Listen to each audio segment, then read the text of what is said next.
Okay.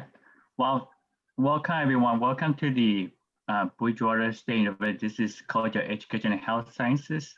During this COVID time, we have put together a very strong webinar series.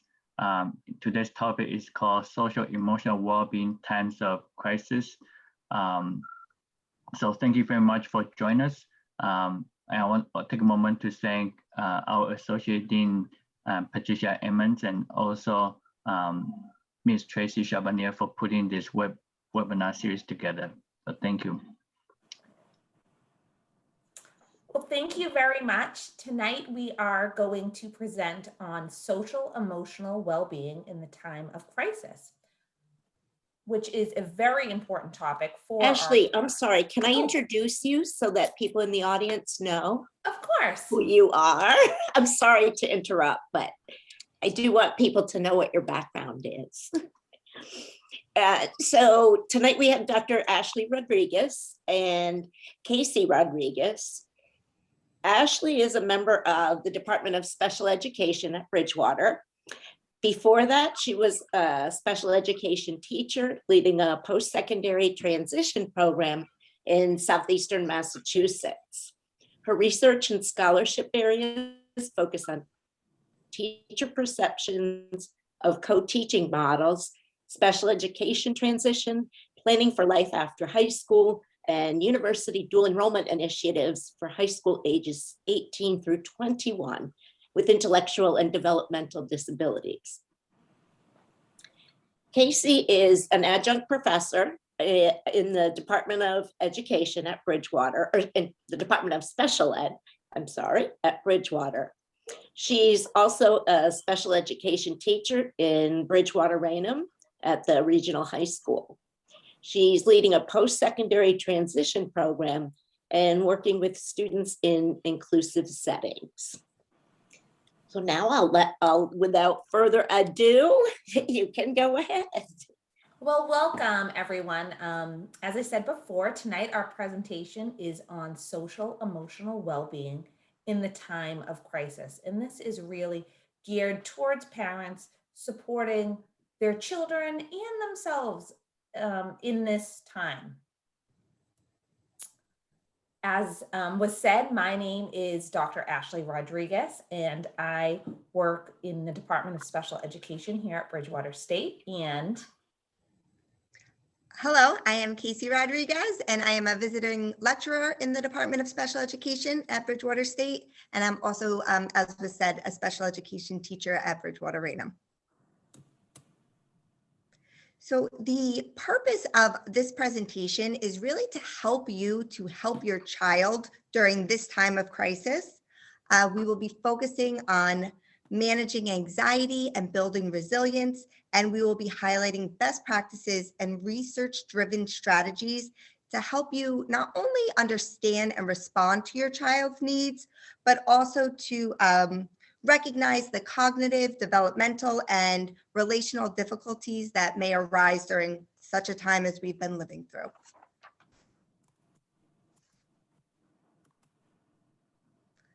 So every parent I talk to, professionally or personally, is worried about the effects that this pandemic is having on their children.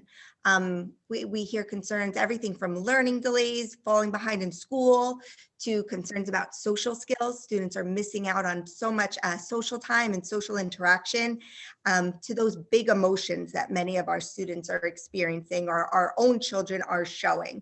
So the pandemic has certainly made things complicated. And in addition to that complication within our family units, it's left us isolated from many of the support systems that would normally be available. So having the school to speak to and guide your child's education and development, getting support from family members. I know I missed out on a lot of grandparent time with my children. I relied on them so much, and that was taken away when the pandemic started. Play dates, extracurricular activities, sports, music, acting class, different play groups. So all the ways that we typically receive support from our family and community, but also the ways that we have outlets and get a break during the day or give our children much needed social interactions. all of that was affected by the pandemic. So Ashley and I each have 2 children under the age of 6, and I can say wholeheartedly that I am speaking from experience. This has certainly been the most difficult year of my parenthood. And I had a baby that did not sleep for 14 months. So that's really saying something. So I love this meme. Here's Debbie. Debbie is 31 years old and she's been homeschooling for the past 4 hours. Great job, Debbie. Keep it up. And that's what I looked like after trying to homeschool my little boys and my son's daycare, who's only 2. They tried to do Zoom class. So it didn't work out too well in my home. So I know that look. And if I'm honest, Debbie looks like a spring chicken compared to me after the last year. So Debbie's doing something right. But we do want to take a minute and just see how everyone is doing. Tom, how are you doing? I'm still alive and kicking, so I'm very grateful. That is very important. Very important. Patty? I think I'm doing well. I've almost been able to manage a work-life balance. Today I realized it because I knew I would be doing this, which is a little bit later. So I was able to go out for a walk, which I normally wouldn't. So, you know, there are advantages and disadvantages, but if I can keep that balance, I'm doing much better. And I do think the weather definitely plays a role in us feeling good about ourselves, and our children are able to get outside. So definitely. Tracy, how are you doing?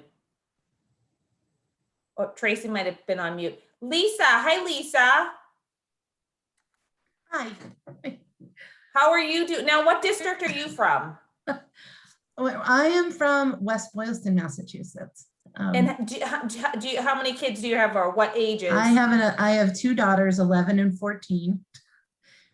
One on the autism spectrum, high functioning, but has a lot of big emotions. So this is been. Yeah. Now, has she been able to go in school at all in person? She's in a hybrid model, which, I mean, she's in and out of district placement, but they're a small school, like number wise, but they're also a small school, like their building is small. Yeah. They did the best they could. They've been great, but I have a kid who hates Zoom, hates it. So it's hard. And it's really, really hard. And it's hard, and it changes your role as a mother, that you can't, you know, you end up having to be a teacher. So definitely. Well, we're happy that you're joining us tonight. Thank you. Thanks for having me. Jenny, how about you? Oh. I have Jenny here in the chat. Yeah, I can say it if you'd prefer. I just thought, because I don't have little ones, I felt funny even saying anything. I don't want anyone to throw anything at me. Well, we're all going through a difficult time. Yeah. So I'm just, I do have colleagues in my office, you know, working remotely, but on my team with young ones, and really just trying to learn from them and be supportive of them. Because when my kids were little, I had a very supportive dean and a department chair that I always said I would pay it forward. And boy, are we called upon to pay it forward now. So just here to learn and send you all mutual or virtual support. Great, thank you. Thank you. And Carol, how about you? Carol wrote in the chat that her microphone isn't working, but she is exhausted, and I can absolutely relate to that emotion. Perfect. So we are going to watch this video because this mother is feeling simply how I feel often. Needles, essential for pine trees, but maybe not right after this commercial. for people with certain inflammatory conditions, because there are. Before we go, I want to show you a video that made me laugh. Quarantine is definitely wearing on all of us, but I think it's been especially difficult for this mom. Take a look. Hi, everybody. Just thought I'd give you a quick update. I think we're on day, I don't know, whatever day it is. But I just want to tell you that here at home, we're just having such a great time. Everybody is just wonderful. They, you know, we get up in the morning and we're just so fortunate with how well we get along and spending all this time together. I mean, we're doing puzzles, we're helping each other. You know, in times like this, it just brings everybody close to the next level. You know, the kids are in their 20s. I've been married to Charlie for, I don't know, 28 years. And I just can't, I'm just overwhelmed with appreciation of who we are as a family. And I just cannot wait for the next 4 weeks that we're just going to be here at home. And I'm just really fortunate. So I thought I'd give you a quick update. Thanks for watching. Stay safe. Be kind to one another. Bye-bye. And the sad part is she was thinking. Do you have a baby or toddler at home? We only had 4 weeks, which, as you all know, we've been doing this for over a year. Yes. So there is a really good explanation for sending help me videos out to the internet, or for hiding in the closet, which is my personal coping mechanism. But things have been really hard. You know, we've had to navigate this new world of online schooling with ever-changing mandates from the state or from the Department of Education. I don't know how many. Really changing districts. Yeah. You know, and if your child, you know, some parents might have a child in an out-of-district placement, and some children in that same home may be in district. So really different schedules. Right. And managing the schedules is very difficult. I know there were a few days where my son learned from home and I was teaching from home, and truth be told, he did not make it onto his Google Meets that day because it's just very difficult to manage. I wonder how many parents knew about Google Classroom a year ago, how to log in, how to find information, and now it's everyone's new normal. So that was such a learning curve, figuring out how to get education up and running from the home. You know, working from home has its own sort of challenges. There's some funny videos across the internet, but kids interrupting your meetings is a very real thing, and it can be tough. You know, and then the lack of the structure and routine. This was probably the hardest part for me. Not having a typical school day structure. The day feels like a year, and all the days bleed into one another, and that's been really, really difficult in and of itself. And then there's also, like we spoke about earlier, the lack of socialization with peers, the lack of access to family, and there's also been financial difficulties. You know, people have lost wages as a result of the pandemic, or people have worried that they would lose wages as a result of the pandemic. So all of that coupled together is a really big stressor on parents and also on our children. So when we think about how tough it's been for us as adults who have life experience and coping strategies and you know, all sorts of tools to get through difficult times, when we think about how hard it's been for us, we have to realize that it's affected our children even more so. They are still developing their coping strategies, so they're that much more susceptible to the impact of these interruptions to their schedule and the impacts to the comfort of their daily routines. So we kind of have to magnify how tough it's been for us, that much more so for our children. As I said briefly, children are really creatures of habit. So they thrive on consistency. They thrive on structure. They need to know what to expect. So all of the impact of the pandemic, from school closures to masks to social distancing, sheltering in place, this was alarming to them. It was really a shock to their system. And we always have to remember that our children are astute observers. So they know when their grown-ups are feeling stressed, even if we don't tell them. You know, my children can read it on my face if I'm feeling a certain type of way.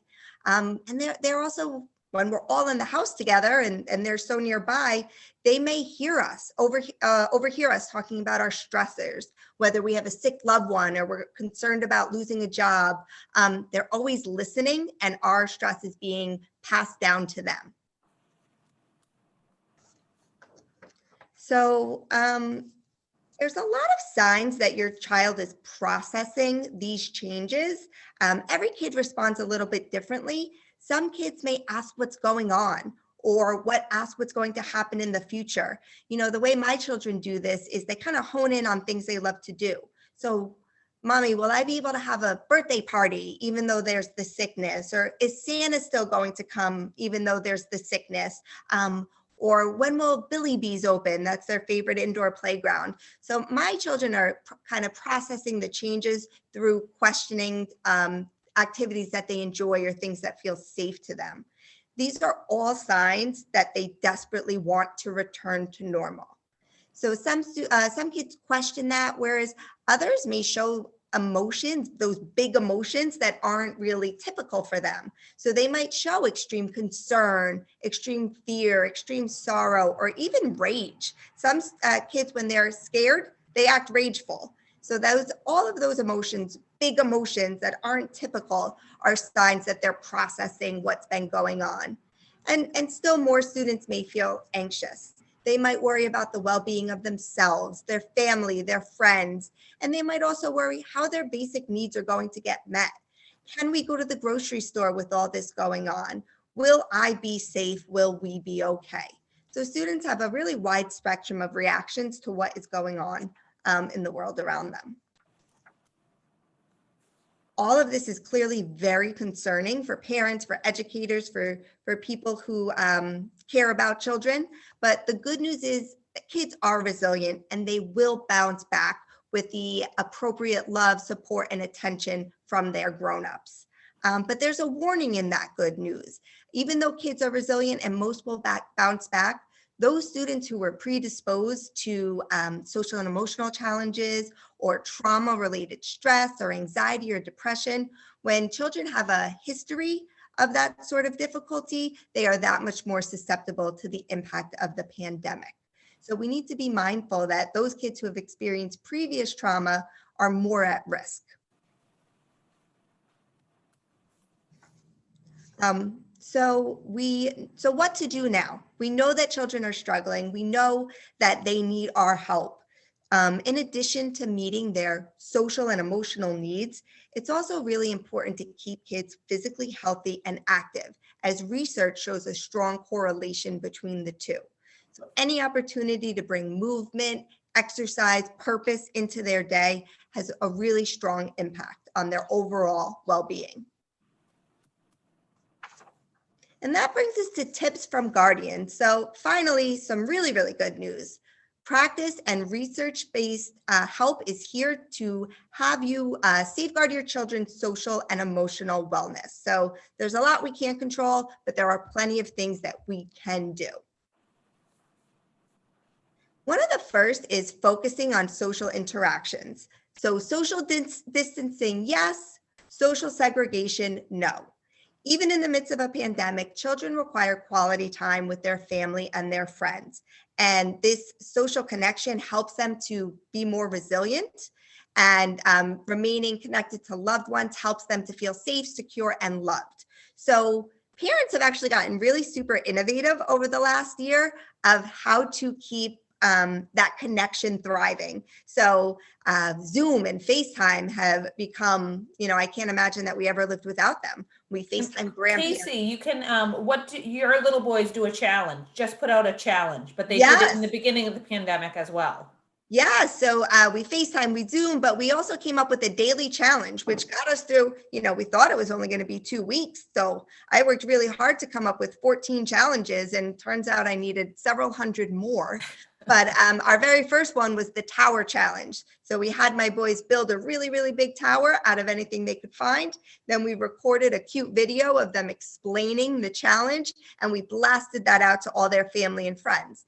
It was really fun because throughout the day, we were getting videos back of what their friends and cousins and extended family created. That was a really innovative way to enable that social interaction. And you've seen parents come up with so many fun things.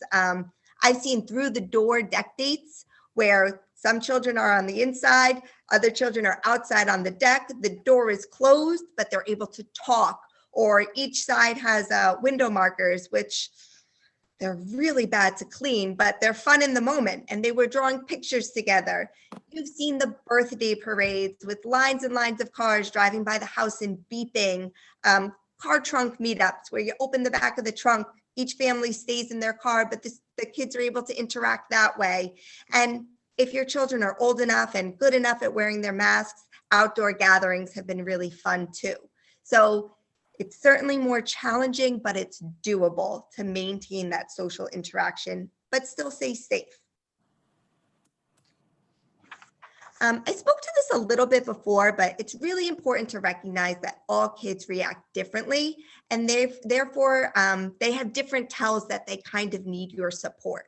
So we could see reactions running the gamut of testy, clingy, reverting back to younger behaviors, exhibiting trouble with independence, sleeping or eating.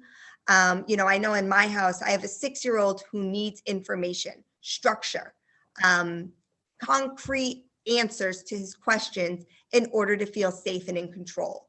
So supporting him looks like having a daily schedule that we stick pretty closely to, setting expectations of any variations that might take place through the day or that are upcoming in the next few days, and keeping really clear boundaries. If you cross this line, here is what's going to happen, and making that consistent. He is at his best when he feels safe and in control, and he requires a kind of a strict schedule to do that. Whereas my 3-year-old is a very different child. He expresses his concern or worry or anxiety by reverting back. So over the pandemic, he wanted to be carried all the time. He wanted a lot of physical contact, and we saw him waking up in the middle of the night looking for us. So each child has different tells, and each child needs different supports.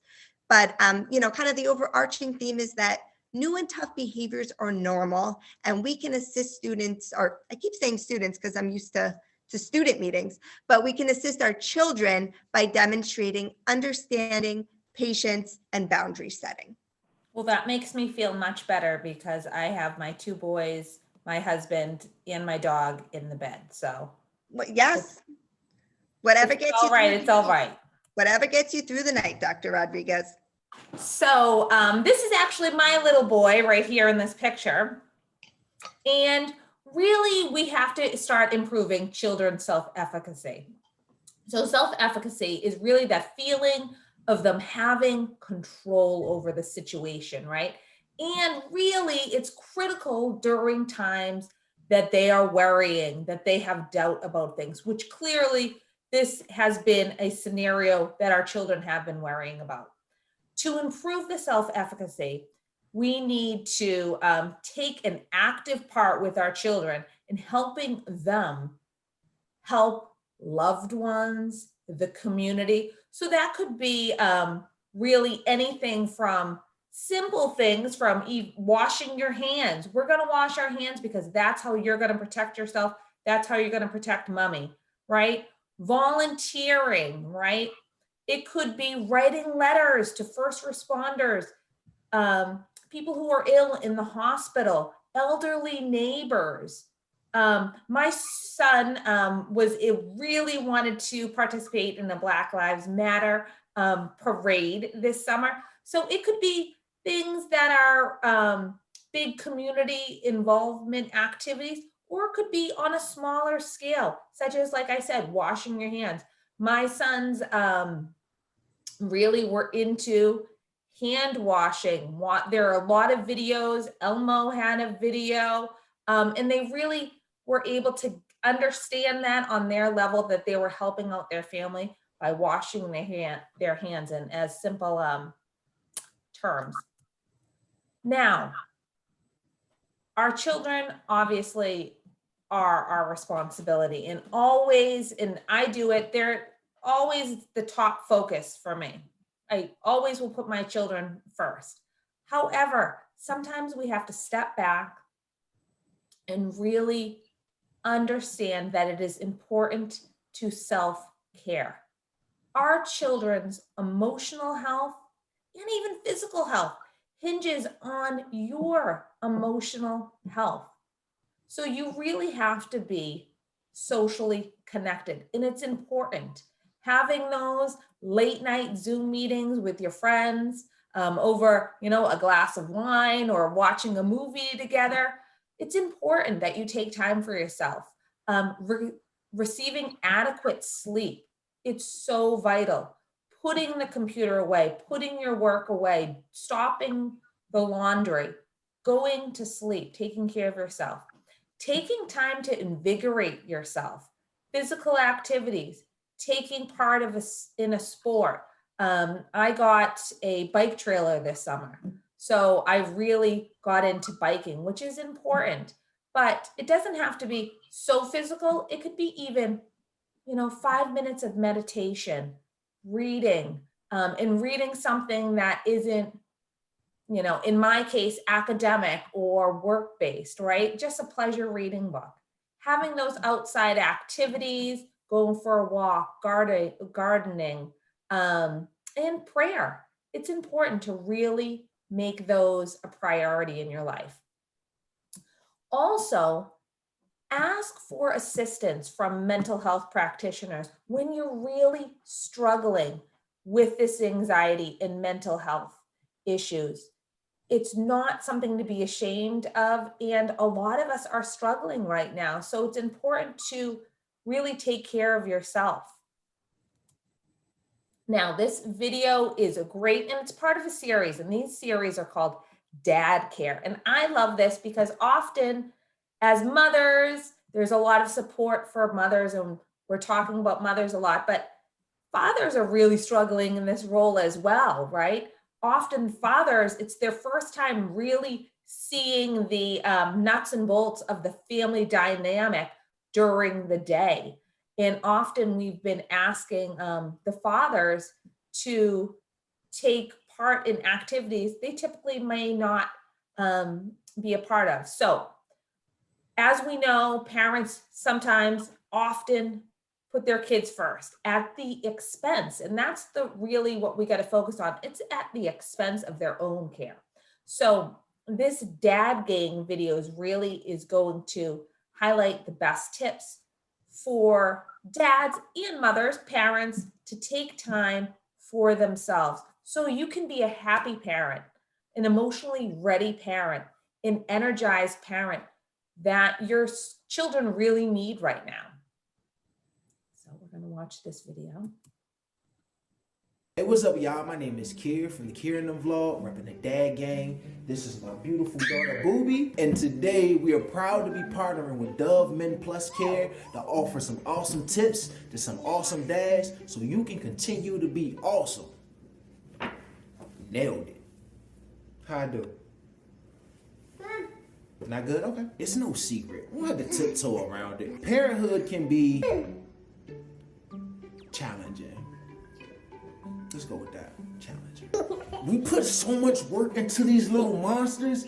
We do everything for you. Everything for you. That sometimes at the end of the day, we don't have anything left for ourselves. And if I said it once, I've said it a million times. Your kids don't need the perfect parent. They just need a happy one. So today I'll be sharing with you 3 tips that you can use in order to practice good self-care as a parent. Tip number 1, prioritize some me time.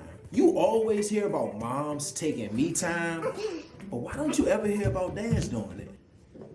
After I put my daughter down for a nap, I try to steal some time for myself, but I try to make it consistent, you know what I'm saying? And usually I spend that time working out, playing video games, or maybe just sitting in a quiet space uninterrupted. Now the tricky part is finding a balance between alone time and then spending together time with your significant other. You still have to keep the relationship good and healthy. My wife and I really like to find movies that we enjoy watching, and it's a good time for us to connect uninterrupted, just the 2 of us. Tip number 2, speak up for yourself. I'm a mental health professional, so maybe I'm a little biased, but therapy has really helped me put words to some of the feelings that I was having that I was afraid to talk to my wife about at the time. When I became a dad, I realized that it was a never-ending task list that really triggered my anxiety, my depression, and a lot of my stress. Look, I know we're all men, and I know that we're all strong, and I know that we're all macho.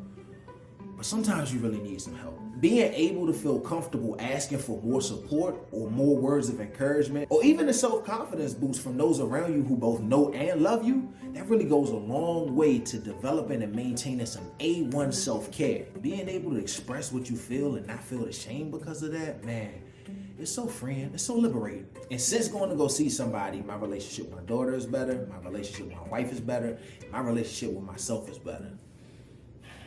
I have inner peace. Tip number 3, try and get some rest. Now I know, you're a dad and you probably heard that and said,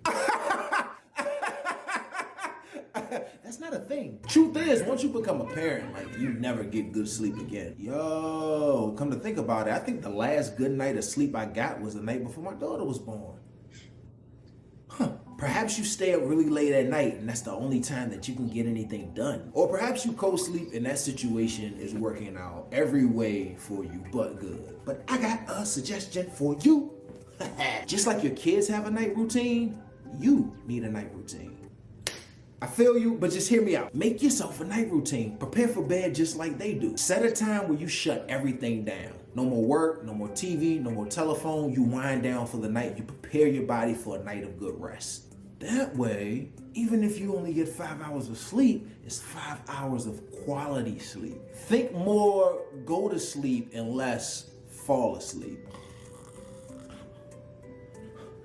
Why is it 5 a.m.? Wait, where am I? Wait, what day is it? Do I have to work? See, you don't want to be that guy. These are some of the things that I do to develop a healthier self-care routine, but I want to know what works for you. Make sure you comment in the section below and tell us what you do to maintain a healthy... Okay, I'm sorry. Let us know how you maintain a healthy self-care routine. My name is Kier. This is my beautiful daughter, Booby. Until next time, be well. Say bye, boo. Bye. Bye. Okay. Now that film really resonated with me. I often do a lot of those things. I wait till both my little boys are in bed, and sometimes it's a battle. So it could be really late, and that's when I that's when I have my dinner, right? And that's when I start doing work. It's a really bad habit. So from this video, I'm gonna take that I have to really start implementing a night routine for myself, because I don't get quality sleep, and it is that never-ending cycle of trying to catch up, not being emotionally ready for my children that are really dealing with some tough issues, even at a young age. And being ready for them physically and emotionally is so critical right now. But I love this video. Casey, anything that really resonated with you in this film? Yes, all of it, truthfully, but especially the getting some rest, just like you. I think if I don't get enough rest, it affects my outlook, it affects my perception, it affects like how I feel physically. Everything is harder when I'm tired. So anything I can do to, make a decent, if not good night's sleep possible goes a long way. I also really resonate with taking advantage of, the periods when you're not with your kids, if they're sleeping or online school or whatever the case may be. I know during quarantine, my husband lovingly joked that I wasn't allowed to talk to anyone until I'd gotten off the exercise bike, because just that 15-minute class put me in a better headspace. So, and I knew that was true a couple months ago, but as time goes on, we get caught up in the routine, in our to-do list, and we forget to make that critical time for ourselves. And everyone suffers when we're not taken care of. So, we have to put ourselves first so we can really put our children first. Definitely. Okay. So also, what is critical is presenting the information, what's going on in the world in child-friendly information. Children tend to use their imaginations, as we know, when they really lack the knowledge and the understanding of what's going on. So choices as a parent to hold back information typically will actually backfire and cause a more stressful situation for the child. And instead, we should really be telling them the truth, however, in an age-appropriate way, in a manner that they can process currently. Now, how do we do that? Now, we need to be accessible to ask questions. When they're saying, "Mommy, mommy, mommy," you need to really answer those questions and not ignore it. Have a discussion about their troubles, what's going on. Really also regulate access to news coverage. This is important. I have an open floor plan in my home. So this was something that I caught myself doing. I would have the news on about the pandemic and realize my two little boys were in the house watching and listening to everything. And it was scary for me, and I couldn't imagine how they were even processing it. So really regulating that news coverage, what's on the television, what's on social media also for our older children, really trying to monitor what's going on their social media account. YouTube, also those videos on YouTube, really regulating what sites they are watching, and really being aware of how you are talking on the phone or with other adults in discussions about the crisis. Our children are always listening. Even though they may seem that they are not, they're always listening. So age unsuitable news, conversations about the pandemic, the threats to their safety really is going to cause unneeded anxiety for them.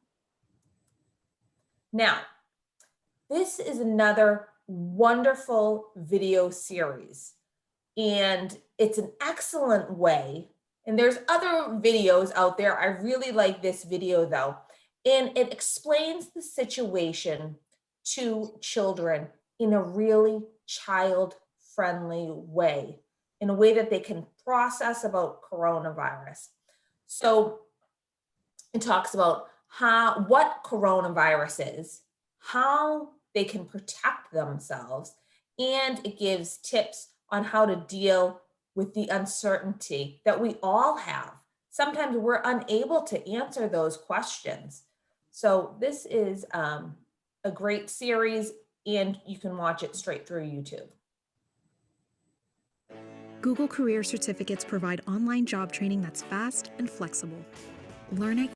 Today, let's talk helping children understand their emotions and the coronavirus. So what is the coronavirus? It's a contagious virus that can be passed through direct contact, coughing or sneezing, or even touching a surface that's been infected. But don't fear, Dr. Mack is here. Follow these 7 simple steps from Dr. Mack to prevent the spread of the virus. Step 1. Wash your hands for at least 20 seconds with soap and hot water. Step 2. Avoid touching your eyes, nose, and mouth, as they're the most common entry points of the virus. Step 3. The best scientists and doctors are working really hard to make sure you're safe. Step 4. It's okay to be anxious or worried or even fearful, but talk about your feelings to a trusted adult. Step 5. Self-care. Take care of yourself through getting plenty of sleep, eating healthy foods, and even exercising. Step 6. Stay connected. It's important to stay connected to peers.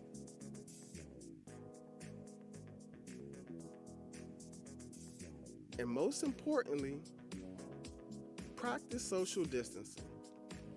This is when you keep a safe distance from other people. It's important for everyone's safety.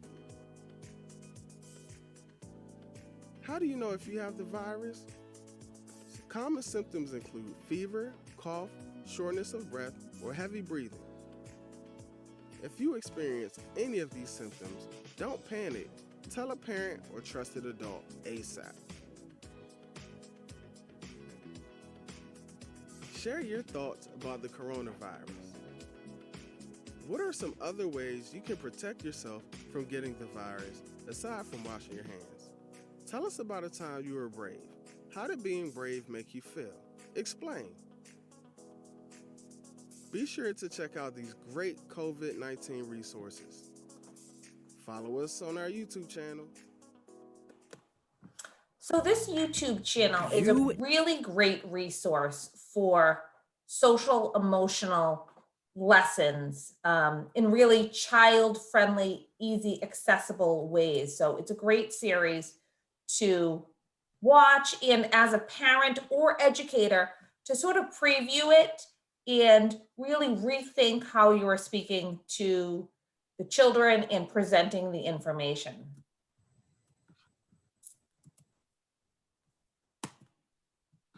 Today, all right. let's So also, we have to really focus on establishing a secure environment. And what do I mean about that? Not only having a safe physical environment, but a safe emotional environment. So we have to really continuously reassure our children about their well-being and the safety of their loved ones. Often they're not seeing their loved ones, right? So they may have questions. So those check-ins saying their uncles, their aunts, their grandparents, their cousins, they're safe. That reassurance is extremely important. Also, reassuring them that this is a grown-up's problem. It's the grown-up's responsibility to ensure their safety. It's not on them. They shouldn't have to worry about that because it is a burden. And often the children are thinking that they have to do something that they are incapable of doing.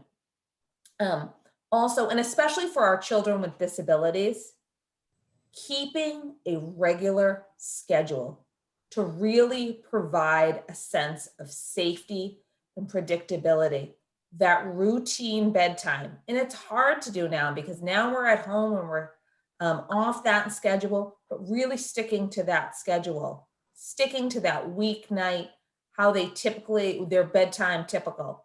Meals, it's very important. Have their typical breakfast time, have their typical lunchtime, dinner time.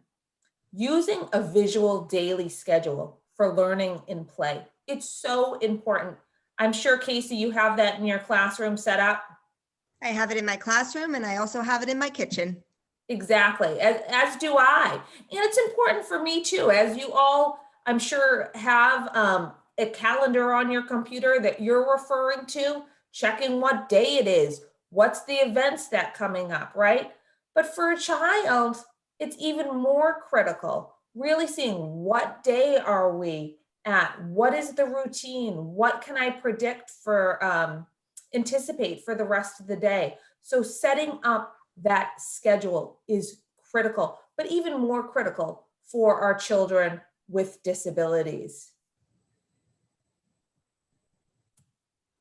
So now, with the physical schedules, we also have to really start thinking about the internal conflicts that our children are facing.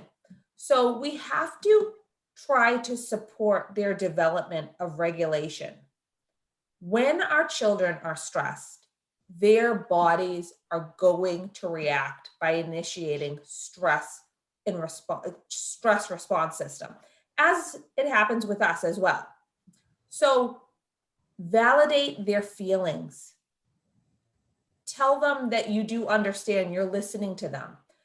And promote engagement in activities that really are going to support that self-regulation. Physical activities, deep breathing, being mindful, using meditation. And your children may have already done this in school. They might have a background that you may be surprised about. I know my children are little and they do it in school and they know all of the yoga poses. So they're really working at the primary level to do this. Also, what's important, journaling, and really on their level. What level can you meet them at that they can talk about their gratitude, what they are grateful for, and also their fears, and really keeping that regular routine as we talked about. and really just continuously telling them that we have food, you're going to have food, you have shelter, you have clothing, it is going to be fine. And not only is it important for you to say that to your child, but it's important for you to say it out loud and listen to it as well, because it is a scary time, but we're going to get through this. Now, a great series that I used as a classroom teacher, and I use this with my boys all the time, is Go Noodle. And Go Noodle has real empowerment tools for children.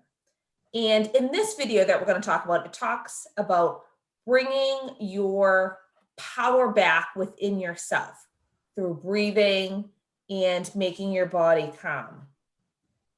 So we're going to just watch a little bit of this video series. Good grammar and spelling are important, but if you want to write essays that inspire,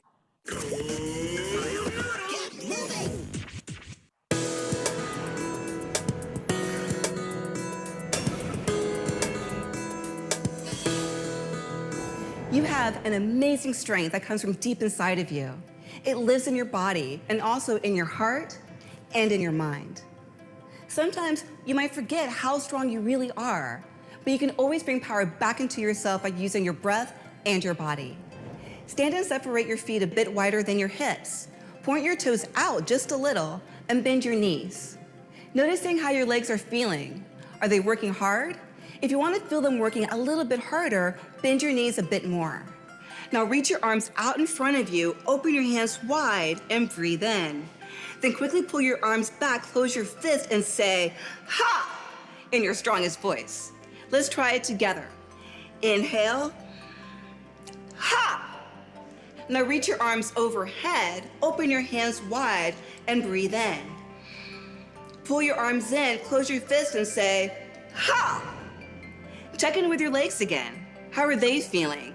Are they working hard, feeling tired? You can bend them a little bit more or straighten them a bit. It's totally up to you. So let's turn up the power. Reach your arms out, take a big breath in through your nose, and ha, ha, ha, ha, ha, ha, ha. Switch, ha, ha, ha, ha, ha, ha, ha. Switch, ha, ha, ha. Switch, ha, ha, ha. Switch, ha, switch, ha, switch, ha, ha, ha, ha. So let's bring one hand to your heart and one hand to your belly. Find a steady breath through your nose and check in with your body. How are your legs feeling? Did you notice them being tired or working hard while you were practicing this activity? How is your heart feeling? Is it strong? Is it tired? Energized? Whatever your heart is feeling, consider sending it a quick thank you for working so hard to support your body. Straighten your legs and bring your feet close together. Close your eyes or rest them on one spot on the ground in front of you. Keep one hand on your heart and one on your belly. Inhale and exhale through your nose. Bring your arms down to your sides and open up your eyes.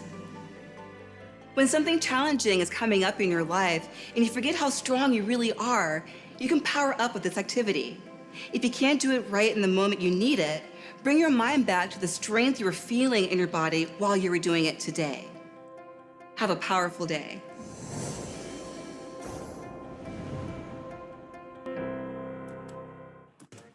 So I love that video. You can do it with your child. You can pull it up on your television and really gain the power back through physical activity. So it's a great activity to do. Another great activity that we do this probably almost once a day. My little boys love Sonic the Hedgehog. And Go Noodle has a lot of different movement break videos. And they're great for teachers, great for parents to do. And this is another video that really is fun.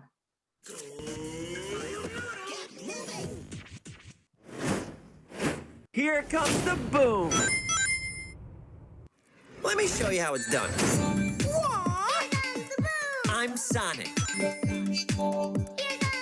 Here comes the boom. I'm Sonic. I am living my best life on Earth.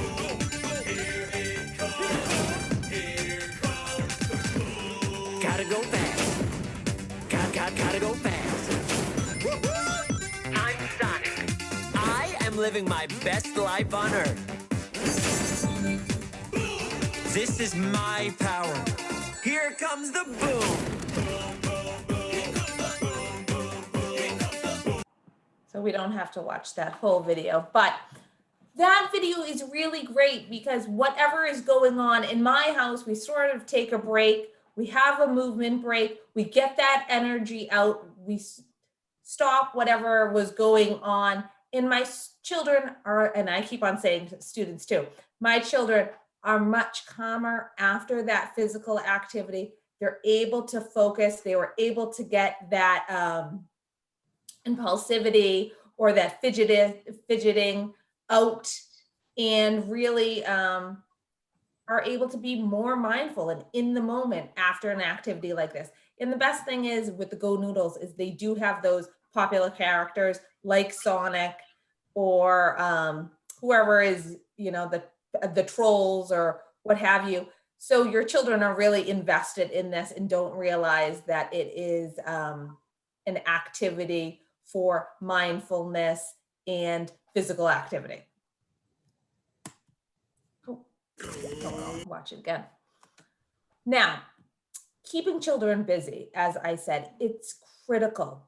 If children, and we know this as teachers, right? If your children are bored, right, their degrees of fear and their disruptive behaviors are going to increase. So we really have to be able to provide those safe activities. And it's hard because often our children are in our home, right? And if it's winter, sometimes they can't go outside. So we really have to be proactive and think about what safe activities they can do. On nice weather or perhaps in snowy weather, getting outside. It's really important. Get that vitamin D. Have Legos. My children love Legos, and it's a great skill. They're working together. They're trying to problem solve. Modeling clay is another great one. Play-Doh. Drawing, music, games, having a lot of activities within the home. Also, ask your child, what do they want to do, right? This should be really centered around their needs. So brainstorm with them, come up with some possibilities together. Now, if your child is struggling with the demands of the day, we have to really let them succeed by just giving them those easy wins, right? We have to give them positive reinforcement, and we have to make that a focus. Sometimes we forget. We're doing a lot of things at home. Let them empty the dishwasher, right? Give them the ability to put their own clothes away. You know, it might take double the amount of time that you would normally do, right? Or neaten their bookshelf, what have you. And really giving them that positive reinforcement after that. What is more powerful than your mother or your father or whoever, your guardian, saying, great job, I'm so proud of you, you did a perfect job, I'm so surprised that you could do that. They really will feel accomplished. And often it allows you to tackle the to-do list with your child. Giving them plenty of time to participate in different experiences during the pandemic is also really important. Positive things without them worrying. Now, another great one, your school district may use it. If they don't, definitely use it in your house. It will be a saver for your sanity when you're trying to be the teacher in the home. And it really aligns with the curriculum frameworks. So you know you're actually teaching the appropriate materials. This is presented in two ways. So Brain Pop, they have Brain Pop Junior for little ones. And often, being a special education teacher, I used a lot of the Brain Pop Junior for my high school. I had more of a severe population, those strands. And there is Brain Pop for older students.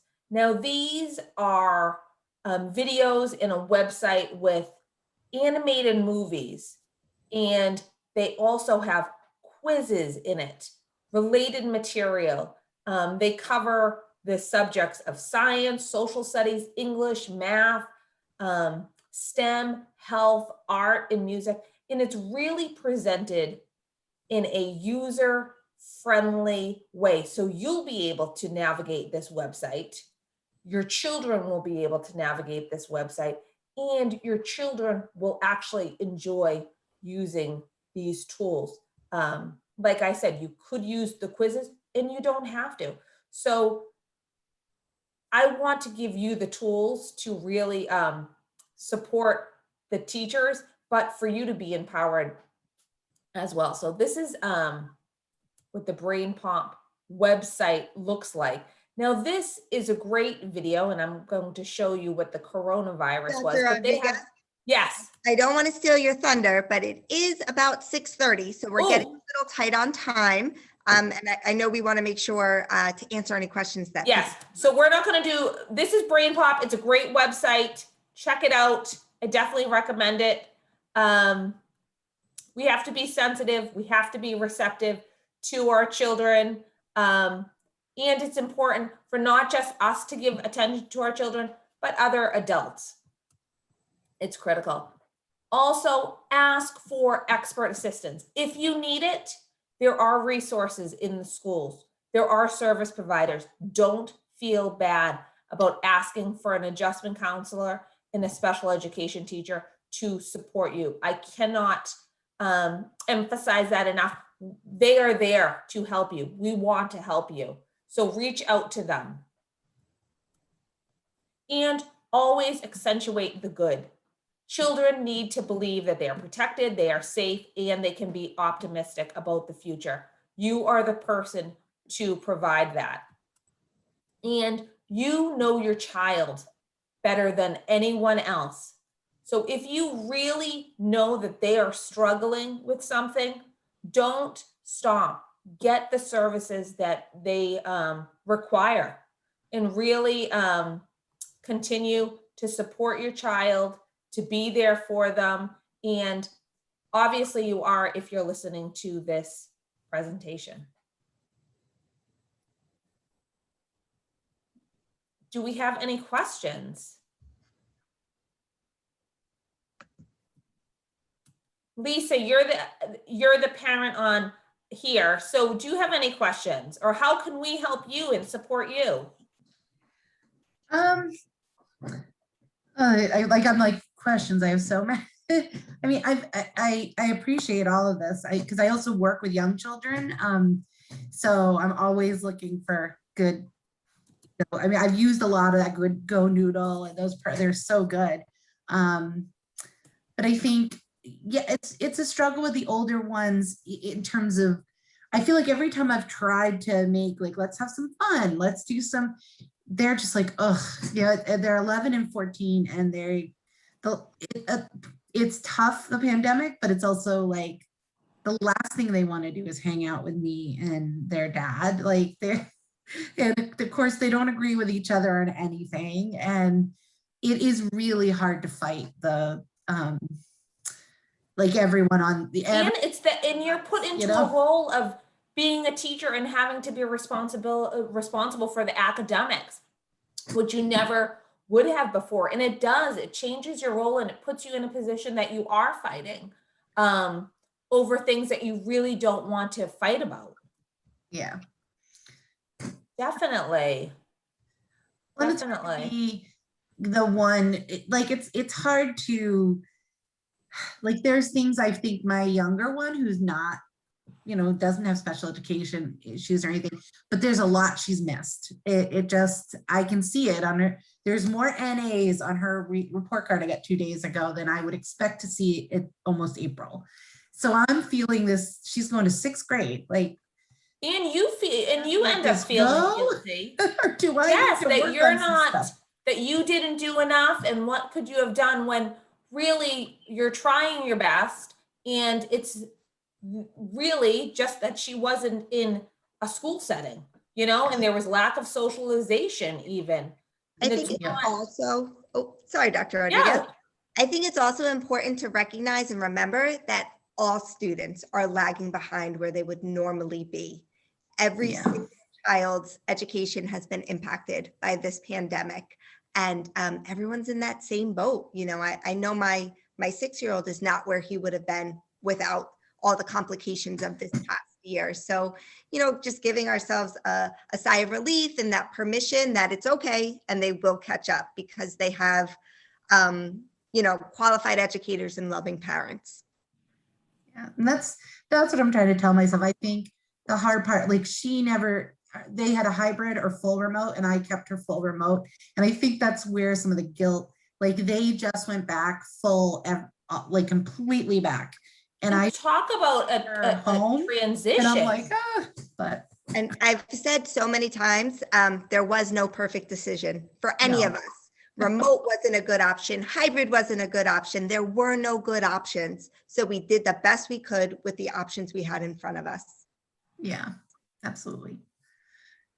It's so hard too. Even me, I had my son stay back a year, and I'm thinking, did I do the right thing? Could he do it? Now is he going to be bored? And you just, like Casey said, there were no good options, and everybody's just trying to make an informed decision on what they know, and we really don't know the future. Yeah. But everybody's in the same boat, so don't worry, and we're here to support you in this conversation and outside this conversation. You are welcome to email me at any time, and we can Zoom and talk about any solutions or any advocacy that I can help you with. Thank you. I appreciate it. I've been to a few of these, and I really enjoyed them. And I wish, I just think there's so many parents who could benefit from, I think you guys record them. Yes. And then have them, because I happen to know one of your professors who's presenting next week, and that's how I learned about it. And I'm like, this is amazing, but it's hard. It's hard. Everyone's so busy. Not everyone's jumping on Zooms. Lisa, we do record them. We're having trouble finding the last 2 videos from last week and the week prior. We're working on it, but the other ones are up there. So okay, great. We'll get those out, and you can certainly share them with other parents or community members. Okay, thank you. This is great. Thank you. Thanks so much. Thank you for watching. And your homework, Lisa, is I want you to watch this last video if you can, when you have a time, because it will uplift you. And I want you to know that you are, the hero of the home. You're doing a great job, and don't be so hard on yourself. We're all going through it. And just being here and listening to this presentation, I know you're a great mom. So keep up the great work. I did put a link to an evaluation for tonight's session. We definitely use those to improve our presentations and our planning process. So it would be great if you could complete that.